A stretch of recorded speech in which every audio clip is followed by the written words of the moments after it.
My name is Marvin P. Martinez and I am an aspiring SK chairman of Barangay Bagong Katipunan.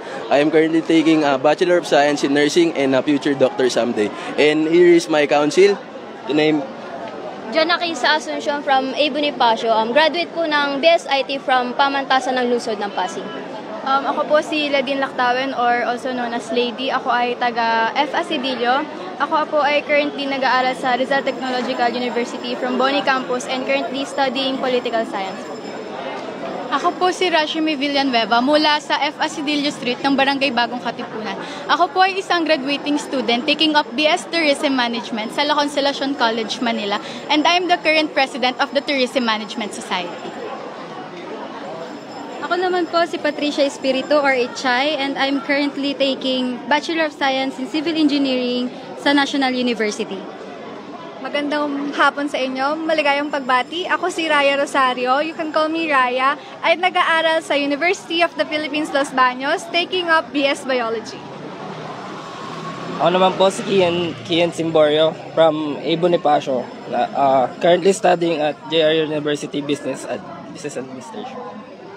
Kamusta naging filing, Marvin? this is the first time po na magpapile kami sa to enter the politics and naging smooth naman po siya sa pagpapile po and wala naman po kami masyado na encounter na any circumstances po. So ang grupo nyo, tumatakbo ba independent kung may kasama? We are running for the independent position po. Yung grupo nyo, kung mapapagbigyan, lalo na ikaw, ano ang gusto natin gawin sa mga kabataan ng bago? Our program is designed with the multiple intelligence. Ibig sabihin, it's about recognizing and embracing the different intelligence na meron ng mga kabataan. Kahit sino ka man, kahit nasa kasulok-sulukan ka man ng bagkat, merong lugar para sa'yo because there is a potential for you. And number one, we will encourage them kung saan ba talaga sila belong, ano yung mga gusto nyong gawin, saan ka passionate gawin, ano yung mga interesado mong ginagawa. And after that, it is our duty para paglagun kung sino ba talaga ang tamang kandidato na iboboto. One way to do that is track record. Tignan natin kung ano ba yung mga ginawa ng mga kandidato na to for the past few years para malaman natin kung capable ba sila mag-lead or hindi. Because you are responsible citizen na.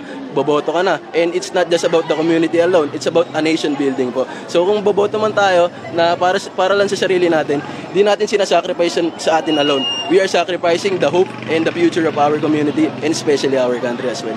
Ayan. So baka may page kayo or... We have an active page po, Kabataan Kasama sa Onlaran or also known the KKK po, of Barangay Bagong Katipunan. Ayan. Maraming salamat, Marvin. I have to say thank you rin po sa inyong lahat. Maraming salamat po. Thank you, thank you.